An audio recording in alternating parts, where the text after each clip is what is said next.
So now that we have seemingly escaped, at least so far. Quote and unquote. Yeah, absolutely. I got you. The game has unfolded or is unfolding. The advanced economies have, that's why they call them advanced. They have systems that they're going to deploy. They've probably been doing research already to see the nature of the competition going forward. Have we equivalents? Do we have things that are similar to the systems that they have in terms of research, in terms of understanding of the global market? Otherwise, what will we sell to the world? How will we compete in that new arrangement? On a lighter note, we are opening what we have. Okay. We are opening the offices. Government offices are being opened. Okay. A few hotels will open up. It depends on if people will still have the confidence to come to these hotels. Our airlines, some of our airlines, might be able to begin to fly again. And I believe that their initial success will depend on if passengers have the confidence to go in and fly. I mean, I have said to myself that there are a couple of things I needed to do and see, but I'm not going to fly for the first 2-3 weeks of the airlines. So what if everybody is like you? That's the point. And yes. I guess most people would have the same. It's like I've heard people say that, look, if the churches are open, they're not going to go to church for the first few weeks and so on. And again, it goes back to the argument I made earlier on about the level of our development, that we are still at the periphery. Sure. You asked a very good, interesting question. What are we opening? Yeah. Of course, a few factories in Nigeria would open and begin to manufacture whatever they produce. But I think that the focus actually should be, what do we learn from this incident? And what do we also learn from the fact that it coincided with the collapse of the oil market? Yes. Look, this is not the first time we have a problem with the oil market. Only in 2016 or 17, we had a similar situation that led us into a recession. And anytime these things happen in Nigeria, there's a crisis in the oil market, Nigerian leaders, jump into this whole slogan, we will diversify the economy, we will do A, B, C, D. But in the meantime, quietly, they are actually praying for the price of oil to go up again, and they return to their bad ways. So, but what we should do now, knowing fully well that, look, it could happen again, is to promise ourselves across the board that we would take this opportunity to really rethink the whole Nigerian economy. Where are the leading sectors of the economy now? What sectors can we use to be globally competitive in terms of competition? When you look at, say, agriculture, ICT, and all that, where are they? As I believe that as we are today, agriculture is probably the best that can help us. Okay. But we need to rethink the whole agricultural sector. With the benefit of hindsight, I begin to wonder whether we didn't make a mistake when we dismantled the boards, the marketing boards, because they had their usefulness. Yeah.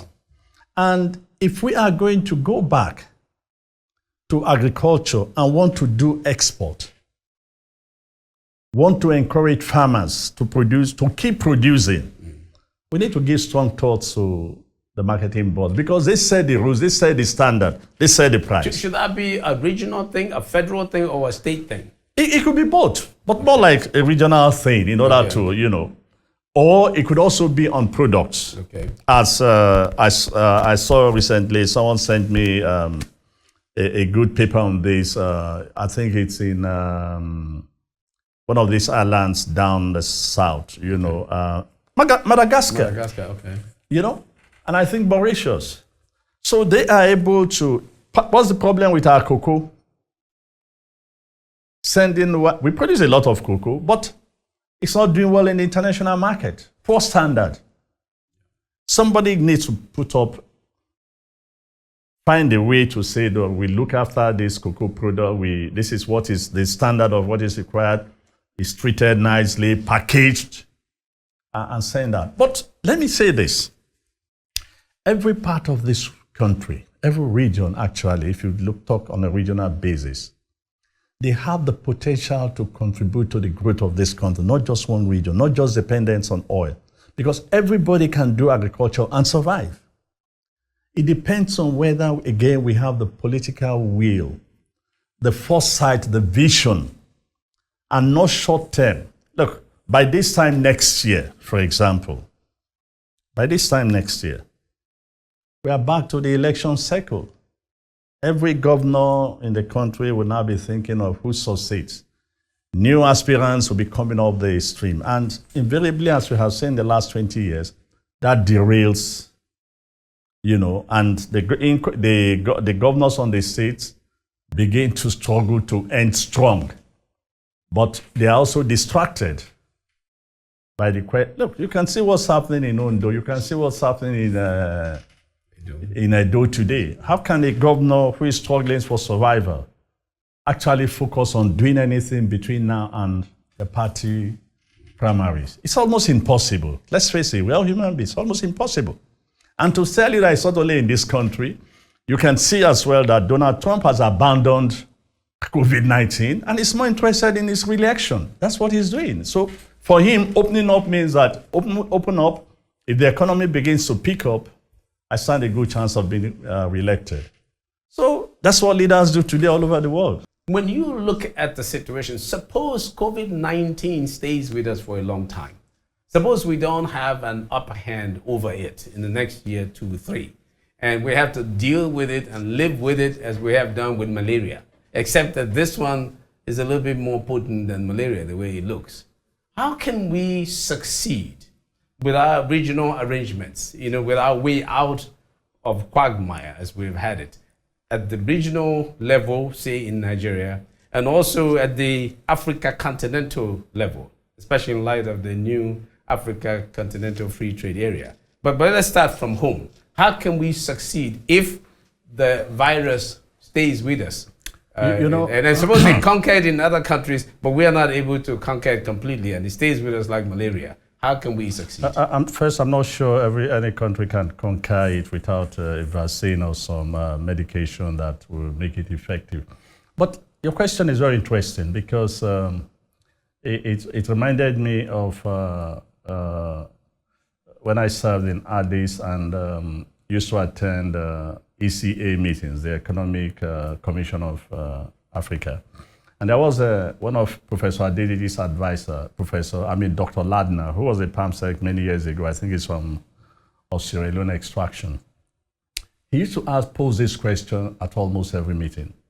If there is a third world war and the sea lanes are blocked, are you fellows telling me that Africa will not survive? And I think that's the question you've asked again. If this continues, does it mean that we will not survive? Does it mean that Africa will not survive? No, we will survive. What we need to do to survive is to develop a lot of things, trade among ourselves, sell among ourselves. I told you this before we came in here a few years ago. I took part in a discussion in India about India and China. And when we looked at what was going on, the Chinese were growing based on export. The Indians were growing based on import. In other words, whatever they produce, they consume. But it was leading to development.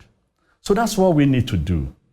There's so many things that we can produce in this country, trade among ourselves, sell first of all in the country, the rest we take out to the continent. Look, if Nigeria becomes industrialized, where do you think the market is going to come from? The market is not Europe. It's going to be within our neighbors and our region because it's going to be easier to take goods from here to Cameroon, take goods from here to Lagos, to Benin, Ghana, and the rest of it. And other countries are doing it, for example. Remember the protestation by our neighbors when we closed the border? Because they have truckloads of goods that can't get into Nigeria. So we should begin to think about how we do the same thing. And it leads us back to the issue that we need to become a productive country and not just a consumer country that consumes everything produced in the world, but produces less. And that's where we started from when I say we are still at the periphery of global development. If there's any lesson we must learn from COVID-19, it is the fact that we need to look inward and rebuild our economy based on what we have. We can actually take a cue from in fact, we can do both in terms of becoming a productive nation by letting consumption, domestic production, consume the next country, drive development, and we can also export likewise. So anyone we choose to do, at the end of the day, I think will fare very well. On that note, Ambassador, we want to thank you so very much. Thank you for having me in spite of the lockdowns. You're always wonderful.